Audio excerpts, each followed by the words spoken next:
அவங்களுக்கு தேர்தல் அறிக்கைக்கு கண்டென்ட் கொடுக்கிறத இந்த ஸ்டாலினுடைய திட்டங்கள் தான்.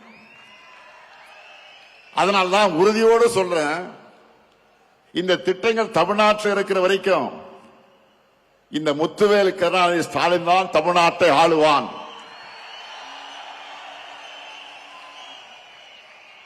நாம இவ்வளவே செஞ்சிட்டு மக்கள் கிட்ட வாக்கு கேட்கிறோம்.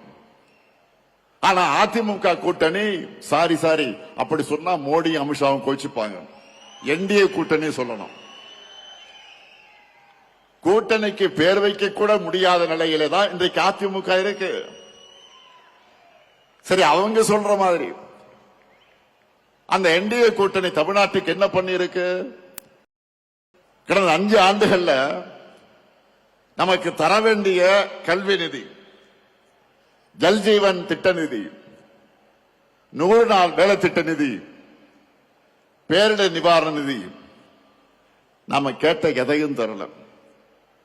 மாநிலத்துக்கான சிறப்பு திட்டங்களையும் தரல. ஏன் கோவை, மதுரை, திருச்சி இந்த மாவட்டங்களுடைய மெட்ரோ உள்ளிட்ட எந்த உட்கட்டமைப்பு திட்டங்களுக்கு அனுமதி தரல.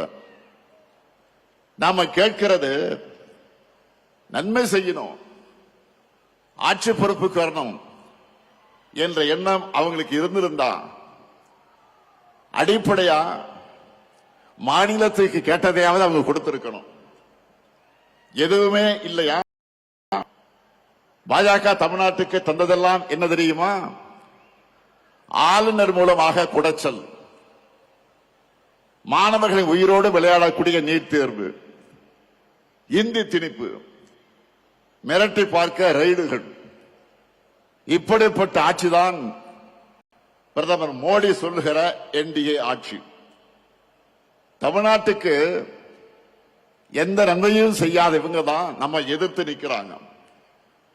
தமிழ்நாட்டு மேல எந்த அளவிற்கு வன்மம் இருக்குன்னு சொல்லணும்னா, தேர்தல் வருதுன்னு கூட தெரியாம, அதை பற்றி கவலைப்படாம, நமக்கான எதையும் அறிவிக்க இவங்களுக்கு மனசு வரல. நான் கேட்கிறேன், இப்படி திட்டமிட்டு தமிழ்நாட்டை புறக்கணிக்கிற என்டிஏ கூட்டணிக்கு எங்க மக்கள் எப்படி வாக்களிப்பாங்க?